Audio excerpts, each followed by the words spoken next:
সিরাজগঞ্জের এনায়েতপুরে যে থানায় হামলা হয়েছে ওখানে 13 জন পুলিশ সব হিন্দু পুলিশ নিহত। আমরা মাশরাফির বাড়িটা যেটা হামলা হয়েছে আগুন ধরছে সেটা বললো যে লিটনের বাড়ি পুড়ে যাচ্ছে। সাতক্ষীরার কলারোয়ার একটা হচ্ছে রেস্টুরেন্টে আগুন ধরছে সেটা বললো যে হিন্দু মন্দির পুড়ে যাচ্ছে। আমরা ইসকন মন্দিরে হামলার কথা মেহেরপুরে, যেটা আমাদের ইসকনের যিনি সভাপতি তিনি ক্লিয়ার করেছেন যে ওটা একটা হিন্দু বাড়ি ছিল, ওটা একটা বাড়ি ভাড়া নিয়ে করা ছিল, সেই বাড়ি নিয়ে গেন্দান বাড়িটা পুড়াই দিয়েছে, যে কারণে ওই বাড়ির মধ্যে এইটাও পুড়ে গেছে। তো ইসকনের যে 350 মন্দির আছে কোন মন্দিরে আক্রমণ হয়নি এবং তিনি স্পষ্ট করে বলছেন যে আমাদেরকে সমস্ত নেতৃবৃন্দ ইনশিওর করছে যে হামলা হবে না, তারপরে আমরা আতঙ্কিত আছি। তো বিষয়টা হচ্ছে যে অনেকেই যারা ধরেন রাজনৈতিকভাবে আওয়ামী লীগের পক্ষে ছিল, আওয়ামী লীগের পক্ষে থেকে ছাত্র আন্দোলনের বিপক্ষেও কিন্তু বিবৃতি দিয়েছে একটা সংগঠন।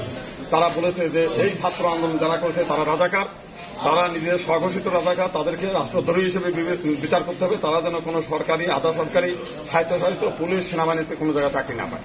তো এই ঘটনাগুলো তো প্রথম আলো সহ সব পত্রপত্রিকা ছাপা হয়েছে।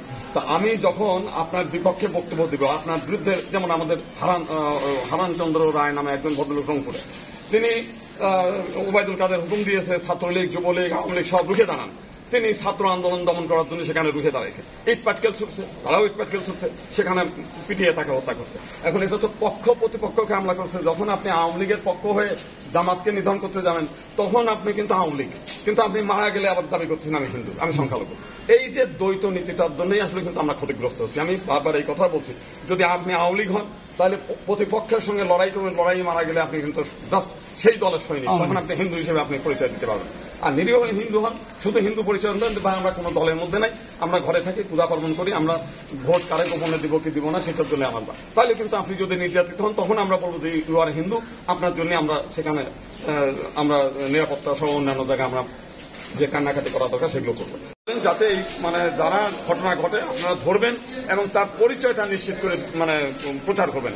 যদি আমার দলের কোনো লোক কোনো ঘটনা ঘটায় তাহলে সঙ্গে সঙ্গে এটা ধরবেন, আমাদেরকে জানাবেন, তার কি ব্যবস্থা নিতে হয় সেটা আমরা নিব, তার মানে কঠোর ব্যবস্থা নিব।